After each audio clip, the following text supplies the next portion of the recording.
I'm near the intersection of Elmwood Ave and Kenmore Ave, the Ken-Muffalo border as I call it. On one side of the street, you've got one main internet provider, Spectrum. On the other side of the street, you've got at least two, one of them being Verizon Fios.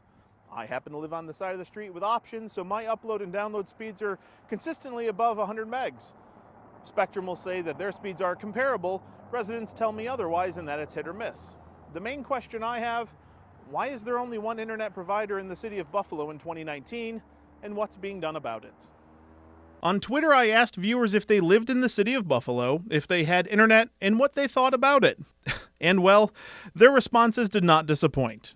Responses aside, Buffalo does have an internet gap. Nearly 1 out of 5 in city proper do not have internet access.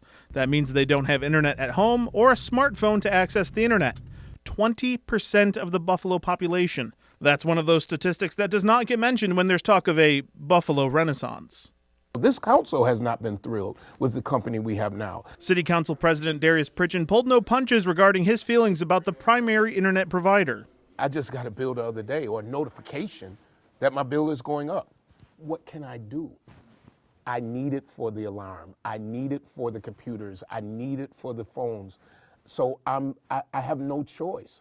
And when there is no choice, I think, I stop short of the word monopoly. However, I will say that there is a strong smell of monopoly. It's not a true monopoly because technically you can still get dial-up internet and satellite internet in the city. But those are not legitimate options for anyone in 2019. Those systems aren't modern, and quite honestly, neither is the primary system, according to outgoing councilman Richard Fontana.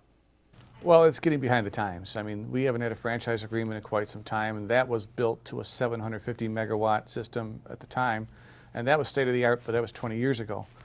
So I'm fearful that, time's starting to lag. Councilman Fontana has been a primary council member overseeing franchise agreements dating back to the era of Council President James Pitts.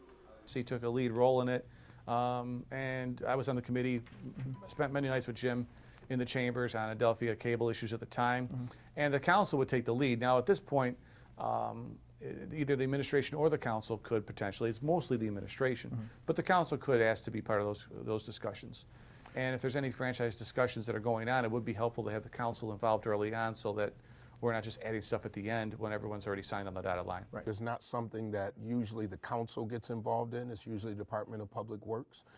If I am made aware of that by anyone, I'll definitely investigate it and look into it. Right now, if you want your internet company to do business in the city of Buffalo, you have to go through Tom Terapaki in the Department of Public Works.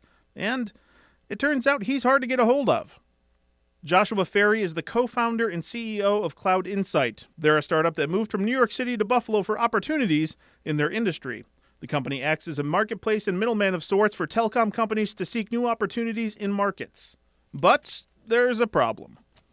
When we talked to vendors that said, oh, we saw you move to Buffalo, we thought about going there a couple of years ago, and we just couldn't get over the fees that were associated with it. Primarily their focus was, that the market rate that Buffalo was charging was higher than other cities. And when they looked at the prospective business that they could get here, they didn't think it was worthwhile at that point in time. There is federal guidance regarding the pricing for fiber and telecommunications networks. It's called the Third Order. No, it's not a villainous Star Wars faction. It's guidance from the FCC to municipalities as to how they should handle fiber optic and 5G rollout moving forward. One source told me the city of Buffalo wanted to charge in excess of $3 per foot to access the conduit necessary to run new fiber lines. I couldn't determine what Spectrum or Verizon pay to access the right-of-way, but I discovered a similar example in the city of Baltimore. Verizon was being charged 7 cents per foot, and a different company was being charged north of $3 per foot.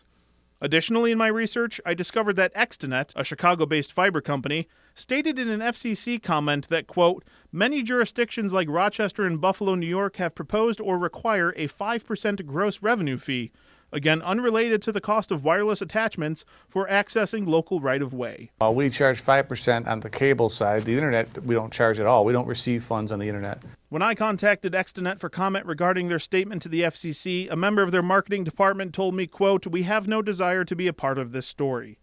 Another source told me that their company had to pay an application fee, then the city hasn't responded to them in over a year.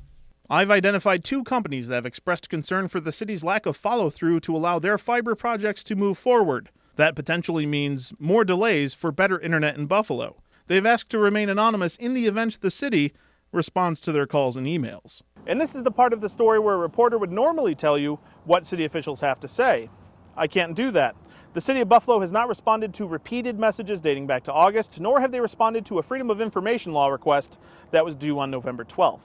So if it's this difficult for a reporter to get simple responses regarding the status of internet in Buffalo, we have to go on the assumption of what I'm being told by fiber companies is true, and that it's pretty difficult to do business in the city of bad internet. Nate Benson, Channel 2 News.